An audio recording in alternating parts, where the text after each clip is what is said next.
E aí pessoal, tudo bem? Aqui é o Rony, professor de Física. Neste vídeo, nós vamos definir o vetor deslocamento elétrico com a obtenção da primeira equação de Maxwell em um meio material. Na sequência, nós vamos obter a lei de Gauss em um meio dielétrico, com a ajuda do primeiro resultado obtido. Para definirmos o vetor deslocamento elétrico, nós vamos recorrer logo mais às definições obtidas no vídeo anterior. A partir de agora, considere a figura ilustrada no quadro. Nela nós temos cargas elétricas livres no interior de um material dielétrico. Para exemplificar esta situação, imagine a presença de cargas elétricas livres no ar atmosférico, que é um dielétrico. A partir de agora, nós vamos calcular o fluxo do vetor campo elétrico no interior do material dielétrico através da superfície gaussiana fechada S. Para fazer isso, nós vamos recorrer à lei de Gauss. Ela nos diz que a integral dupla sobre a superfície gaussiana fechada S do produto escalar do vetor E pelo versor n da normal externa associada ts é igual à carga envolvida pela superfície gaussiana em questão sobre ε0. Observe a expressão obtida. Pelo teorema de Gauss, nós podemos escrever também a seguinte igualdade: o fluxo do vetor campo elétrico através da superfície fechada S é igual a integral de volume do divergente do vetor E dV. Este volume é o volume delimitado pela superfície gaussiana fechada S no interior do material dielétrico. E essa integral de volume é igual à carga envolvida sobre ε0. A carga envolvida pela superfície fechada S é composta pelas cargas livres distribuídas no interior do material dielétrico e também das cargas elétricas ligadas no interior do material. Pois, como vimos nos dois últimos vídeos, a presença de um campo eletrostático e vetor no interior do material dielétrico promove um acúmulo de cargas elétricas em seu interior. E é justamente esse acúmulo de cargas elétricas que faz aparecer uma quantidade de carga elétrica ligada, conforme ilustrado na expressão acima. Desta forma, esta igualdade fica da seguinte forma: a integral de volume do divergente do vetor campo elétrico é igual a 1 sobre ε0, que multiplica, vamos abrir aqui um colchetes, a carga livre mais a carga ligada. Eu vou substituir a carga livre pela integral de volume de ρ dV, em que ρ livre corresponde à densidade volumétrica de cargas livres no interior do material dielétrico.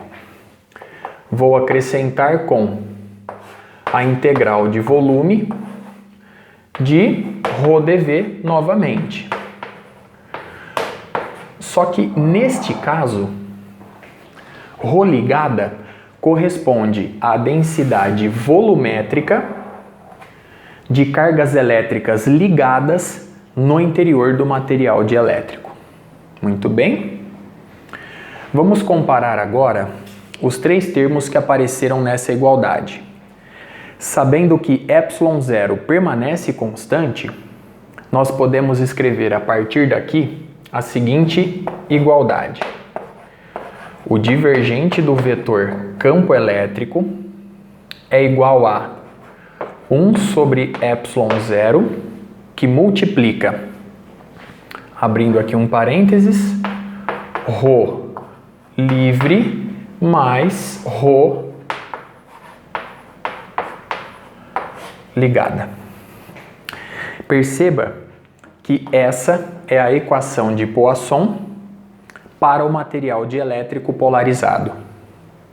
Note que as fontes do campo eletrostático interno não são apenas as cargas livres, são também as cargas ligadas. No vídeo anterior, nós vimos que a densidade volumétrica de cargas elétricas ligadas corresponde ao negativo do divergente do vetor polarização elétrica. Consequentemente, a expressão acima fica. Vamos passar ε0 multiplicando. ε0 vezes o divergente do vetor campo elétrico é igual a densidade volumétrica de cargas livres. Aqui, neste caso, aparece o negativo do divergente do vetor polarização elétrica. Observe agora o seguinte, nesta situação geral. O campo eletrostático interno, que se estabelece no interior do material dielétrico, é inhomogêneo. Ele varia com a posição. Ele é mais intenso nas proximidades de cada carga elétrica livre Qzinho no interior do material dielétrico. E é justamente nas proximidades de cada carga elétrica Qzinho que a concentração, o acúmulo de cargas elétricas é maior. Isto faz com que a polarização do material dielétrico seja inhomogênea.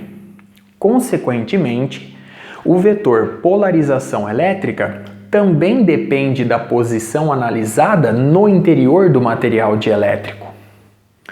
Isto justifica o fato do divergente do vetor polarização elétrica ser diferente de zero, conforme ilustrado nessa igualdade. Muito bem. Bom, a partir dessa expressão, nós podemos, enfim, definir o vetor deslocamento elétrico. Vamos promover uma pequena manipulação algébrica. Vamos fazer o seguinte.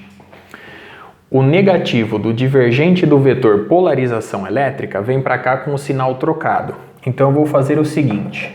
Como ε0 é uma constante, eu vou ficar com o divergente de ε0 vezes o vetor E mais o divergente do vetor polarização elétrica. E eu já vou colocar este vetor no interior do parênteses. Muito bem. E isso é igual à densidade volumétrica de cargas livres no interior do material dielétrico. Nós vamos definir a partir dessa igualdade o vetor deslocamento elétrico, representado por D maiúsculo, da seguinte forma. O vetor deslocamento elétrico é igual a ε0 vezes o vetor campo elétrico E no interior do material dielétrico, mais o vetor polarização elétrica.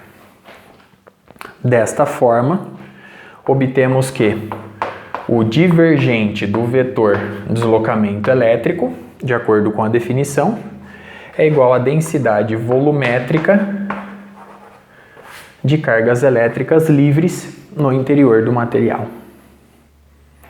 Esta é a definição que nós estávamos buscando.